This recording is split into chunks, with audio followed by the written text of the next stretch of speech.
Hey, what's up, everybody? Scott Spreitzer here, DocSports.com, and welcome to the Top 5 Countdown college football version for October 11th, 2025. All 5 plays that I'm about to talk about kick off and play on Saturday's card. We'll get to those in just a minute. Going to tell you about what I got going this weekend also in just a minute. But first, if you're not yet a member at DocSports.com, just want to give it a trial run, click on that link below the video. Get yourself set up for a free $60 account, which you can then use on any of our daily packages over at DocSports.com. It is as simple as that. Great way to give Doc Sports a trial run. All right, let's get to it. Number 5, Clemson and Boston College are like under 54 in this one, fellas and ladies. Clemson's offense has left a lot to be desired. I'm not a believer yet, not just because they beat North Carolina and blew out the Heels, but I do think even if they put 30 on the board, this game stays under the total. The BC offense is an absolute mess. They're averaging 17 points per game, 17 first downs per game. In their last 3, how about 87 rushing yards per game with a 58% completion rate and 4 picks. A couple of touchdowns there, but 4 picks. Clemson, I think, will dictate this game with their defense and keep this play under the total. Number 5, under 54, Clemson and BC. Sticking with totals, another under 47 between Houston and Oklahoma State as we head to Stillwater for this one, 12 noon Eastern kick. Pretty amazing how fast this Oklahoma State program has hit the skids from where it was just a couple of years ago. The offense has been dead in the water all season and have scored 55 points in the last 4 games combined. That's it. Last week's loss to Arizona takes the cake. How about Oklahoma State finishing with 7 first downs in that game, 89 yards rushing, 69 yards passing. That's how bad it was. Houston's defense has held everyone in check, really except for Texas Tech. And if you looked at that game or watched that game against the Red Raiders, you'll see that 15 of Tech's 35 points came on 5 field goals. So it wasn't horrendous by Houston as far as points allowed. And their quarterback, Connor Weigman, is a 59% passer with a shoulder injury. My number 4 play in this week's countdown is under 47 between Houston and Oklahoma State. Number 3, last week, my top play overall, my premium 7-star was Old Dominion. They rewarded us with a healthy 47-7 win. I like them again here for the countdown. Number 3 play is Old Dominion minus 14.5 at Marshall, game time 3:30 p.m. Eastern. And the Monarchs, I tell you what, they're a half a point away from a 5-0 spread record.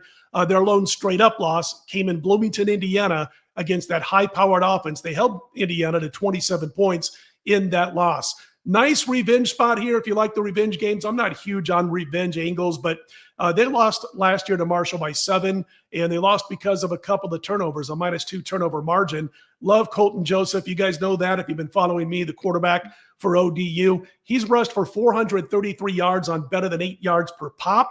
He's also got 12 touchdown passes and only 1 pick since that Indiana game. ODU minus the points is my number 3 play. Number 2 in the countdown, we're going to head right here to the desert, stay in the desert, I should say, Allegiant Stadium, and lay the points with UNLV over Air Force. And as far as this game is concerned, first of all, it kicks off at 3:30 p.m. Eastern, but the Rebels 5-0 straight up. They've covered 4 in a row. They've been undervalued each week, and they continue to cover the spread.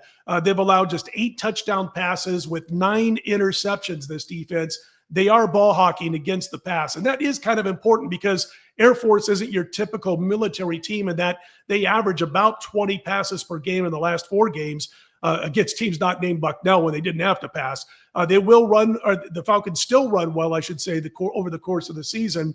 And they are scoring a lot of points, but they're bad on defense. Navy and Hawaii, yes, Navy and Hawaii just completed 55 of 73, 75% of their passes, almost 800 yards, 10.5 yards per pass, 6 touchdown passes, no picks by the Air Force defense in those 73 attempts.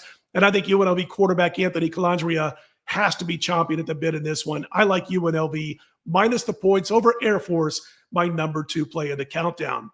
We're going to get to the marquee matchup in just a moment. First, a real quick note. I've got 6 college and pro football plays going this weekend, 3 in college, 3 in the NFL, another 7-unit play in college. We cashed again last week, 6-unit play in the NFL.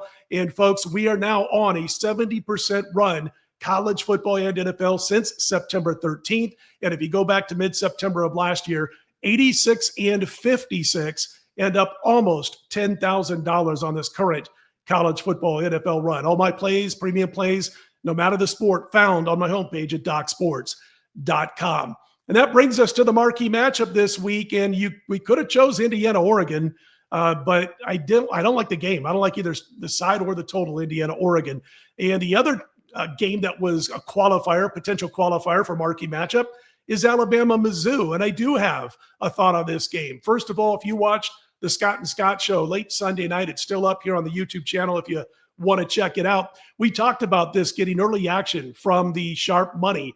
Alabama went from 5 down to 3.5, and since then down to 3. A field goal. It's at 12 noon Eastern in Columbia on Saturday, and now I think it's gone down too far. I like Ty Simpson, this Alabama quarterback, 2 touchdown passes and no picks, even in the loss to Florida State back in game number 1. He now has 13 touchdown passes and 1 pick on the season. He's completed 77% of his passes the last 4 games and 9 yards per attempt on the season. As far as Mizzou, listen, they've got a favorable schedule, and the quarterback, Bo Perbula, has completed a high percentage of his passes, but he also has as many INTs as touchdown passes in his last 2 games. And that offensive line, by the way, worries me. They give up 4 sacks against UMass. They gave up 4 sacks against Kansas. Mizzou wants to run and then pass, and I'm not sure that offensive line is good enough to handle Bama. So my number 1 play in the countdown, the marquee matchup this week, Alabama laying the field goal over the Missouri Tigers. All right, let's recap the top 5 countdown college football. Number 5, the under 54, Clemson and BC. Number 4, under 47, Houston and Oklahoma State. Number 3, Old Dominion minus the points over Marshall. Old Dominion, the number 3 play. Number 2 play, UNLV minus the points over Air Force. UNLV laying 6.5 in that one. And again, the marquee matchup this week, we're going to back Alabama minus the field goal over the Missouri Tigers. And really, I hope you guys like these 5-play countdowns. We really handicap the heck out of them, so to speak. And we'll look to continue to hit hopefully around 60% for the course of the season. Also, be sure to check out my NFL countdown, which will be available overnight Thursday into Friday morning. All my plays on my homepage over at DocSports.com. Really appreciate you guys watching these videos, commenting on these videos. I'm Scott Spreitzer, DocSports.com. Let's put them in the win column, everybody.